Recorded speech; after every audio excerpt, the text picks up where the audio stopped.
Hi friends, என்ன craft ஒர்க்காக காமிக்கிறேன்னு நினச்சிக்காதீங்க. இது எப்படி மேக் பண்ணுங்கிற வீடியோ எல்லாமே ஆல்ரெடி நம்ம போட்டிருக்கோம். எல்லாமே நம்ம சேனலில் வரும். அப்படி எதாவது மிஸ் ஆகிருந்தாலும் கண்டிப்பாக வரும் நம்ம சேனலில். இன்றைக்கி நான் என்ன காமிக்கிறேன் அப்படின்னு பார்த்தீங்கன்னா, என் குழந்தைங்களுக்கு பார்த்திங்கன்னா டேர்ம் ஹாலிடேஸ் வந்திருந்தது.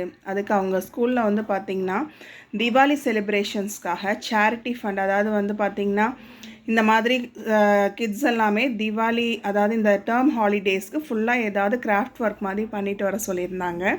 இது எல்லாமே தீபாவளி செலிப்ரேஷன் அன்னைக்கு எல்லாமே சேல்ஸ்க்கு வைப்பாங்களாமா. சேல்ஸ்க்கு வச்சு அதில் வர ஃபண்டு எல்லாமே சேரிட்டி டொனேஷன்ஸ்க்கு ப்ரொவைட் பண்ண போகிறாங்களாம் அவங்க ஸ்கூலில்.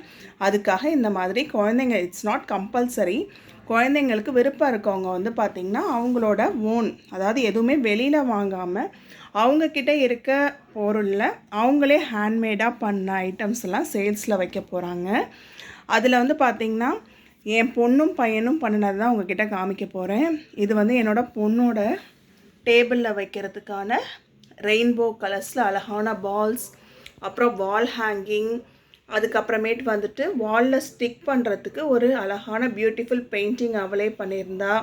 அதுக்கப்புறம் ஃப்ரிட்ஜ் மேக்னெட்டு, 2 ஃப்ரிட்ஜ் மேக்னெட்டு, பாட்டு, அப்புறமேட்டு தியாஸ், அதாவது நம்ம தீபாவளிக்கு வைக்கிறதுக்காக தியாஸ். அதே மாதிரி இதெல்லாமே என் பொண்ணோடது. நீங்கள் இப்போ பார்த்துட்ருக்கிறது ஃபுல்லாக என் பொண்ணு அவள் செஞ்சது கிராஃப்ட் கொடுக்க போகிறான்.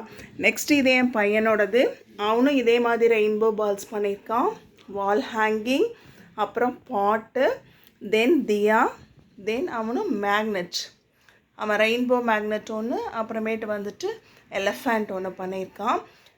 1 2 3 4 5 பையன், பொண்ணு எக்ஸ்ட்ராவாக ஒன்று பண்ணியிருக்கான். இது என் பையனோடது, இது என் பொண்ணோடது. இது 2 பேரோடதுமே பார்த்திங்கன்னா பியூட்டிஃபுல்லாக பண்ணியிருந்தாங்க கிராஃப்ட்டு தீபாவளி செலிப்ரேஷன்ஸ்க்காக.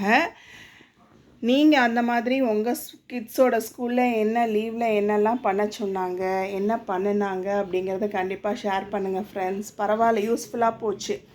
எப்பயும் ஹோம்ஒர்க் எழுதி பண்ணுவாங்க. இது என்ன சொல்கிறது, அவங்களே இன்ட்ரெஸ்ட்டாக பண்ணாங்க. நம்ம கம்பல் பண்ணாமல் அவங்களே இன்ட்ரெஸ்ட்டாக பண்ணாங்க. என்ன நம்ம பொருள் வாங்கி கொடுக்க வேண்டியது இருந்தது, மீது எல்லாமே அவங்களே தான் பண்ணாங்க. ஹாலிடே 10 டேஸுமே நல்லா ஜாலியாக போச்சு. Thank you, bye bye.